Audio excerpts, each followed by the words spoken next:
Special news announcement for you, Capricorn. December 2020. It is a news announcement, and it is somewhat important for you on a couple of celestial fronts, and I'm going to explain that to you. Welcome to those of you that are new. I'm Dadhichi from astrology.com.au. This is the brief but hopefully pertinent monthly review that we do. It's just a brief one. You can get more at my website, and I'll tell you that address later at the end of the video. But what are the important celestial events this month? First and foremost is the solar eclipse taking place in your 12th house. Now, because the karmic nodes are influencing this part of your horoscope, 12th house is a particularly tricky house to interpret. It's considered a spiritual house. It's considered hidden. It's secretive in some ways. It is the sector of the horoscope which releases you. Now, in some systems of astrology, it's also likened to physical death, but I don't think that's the crux of the biscuit this month. The eclipse taking place on that nodal axis in your 12th house has a big release factor attached to it for you, because the 12th house also has to do with that secret suffering, those things in your life that have held you back. What are the things that are really constraining you from achieving those big dreams in your life, I think, is the question. And so this eclipse of the 15th is interesting also because on the 2nd of December, Mercury moves into this 12th house. And then on the 16th, the day after the eclipse, we have Venus also moving into that 12th house eclipse area. Now, these two planets are very favourable. Sun is the ruler of the 8th house, not so favourable. That in itself is a very, very good thing.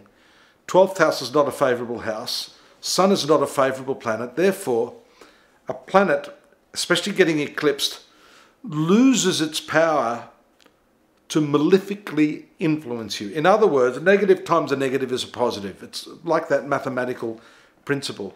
So, although the initial stages of this eclipse may be a little difficult to get your head around, it's going to release a lot of energy, and I think it's going to release a lot of energy in terms of you going back into your past and finally being able to get into the true meaning of forgiveness. And this is not just forgiveness of other people. I think it's got to do with forgiveness of yourself. You know, if you're carrying all that shame shit, I call it shame shit, that shame and, you know, that embarrassment, or just feeling terrible about certain things you did in the past, or, you know, the shoulda, woulda, coulda mentality. The eclipse, I think, releases you from all of that and gives you a clear insight, plugs you into the understanding that you cannot go back into the past and change any of that. So that's a beautiful tie-up for the end of 2020, which ushers in 2021 with what I would call for you, Capricorn, a very, very clean slate.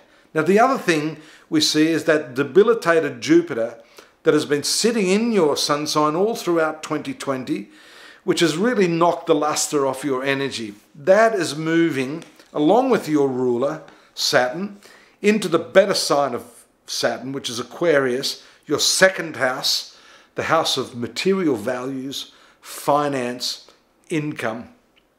And so these two planets, Saturn, your ruler, on the 17th, then Jupiter on the 19th, and then the two of them make a powerful conjunction, which is what has been the big buzz across the internet now for the first time in about 20 years, and in this specific sign, the first time in about 300 odd years. So you can see the significance of firstly that eclipse in your 12th house, and then in the 2nd house. Both of these houses are on either side of your sun sign. So that's significant too. This is an immediate and palpable impact on your sun sign from either side.